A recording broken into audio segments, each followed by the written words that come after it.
আলো শুধু একটা তরঙ্গ নয়, বরং এটাই হতে পারে সৃষ্টির প্রথম বার্তা। আল্লাহু নূরুস সামাওয়াতি ওয়াল আরদ। আল্লাহ হলেন আকাশমণ্ডল ও পৃথিবীর জ্যোতি। সূরা আন-নূর আয়াত ৩৫।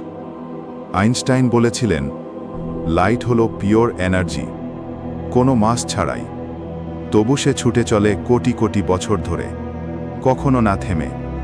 ফোটনস, ওজন নেই, তবু এই মহাবিশ্ব জুড়ে ছড়িয়ে পড়ে। তারা যেন এক একটি বার্তাবাহক, যারা সৃষ্টি থেকে সৃষ্টি পর্যন্ত তথ্য বয়ে নিয়ে চলে। তাহলে কি লাইটই সেই ডিভাইন মেসেঞ্জার, যেটা আল্লাহর ফ্রিকোয়েন্সি বহন করে আর ছড়িয়ে দেয় নলেজ অ্যাক্রস গ্যালাক্সিস? ইলমক্রাফটে আজ আমরা এক গভীর প্রশ্ন তুলছি। How do we decode this cosmic signal? আধুনিক বিজ্ঞান বলে, এই ইউনিভার্স একটা ভাস্ট ইনফরমেশন ফিল্ড, আর লাইট তার ক্যারিয়ার, যেটা ম্যাটার আর এনার্জির মাঝে মেসেজ পৌঁছে দেয়। ডিএনএর ভেতর থেকে ডিস্টেন্ট গ্যালাক্সিস অবধি ফোটনস বয়ে নিয়ে যায় জ্ঞান, ঘটনা, ইতিহাস। আর কুরআন বলছে, ওয়া ইনদাহু মাফাতিহুল গাইবি লা ইয়ালামুহা ইল্লা হুয়া।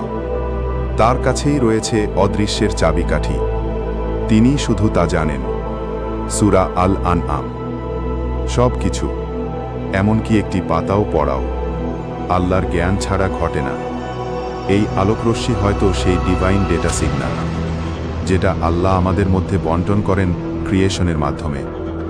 কুরআনের প্রতিটি আয়াত যেন সেই লাইটেরই এক প্রজেকশন, যার মধ্য দিয়ে আমরা গাইডেন্স পাই, দিক নির্দেশনা পাই। আর যখন আমরা এই লাইটকে বুঝতে শিখি, তখন আমরা শুধু ইউনিভার্সই নয়, স্রষ্টার সাথেও একটি সংযোগ তৈরি করি। So, what if light isn't just energy, but the voice of creation itself?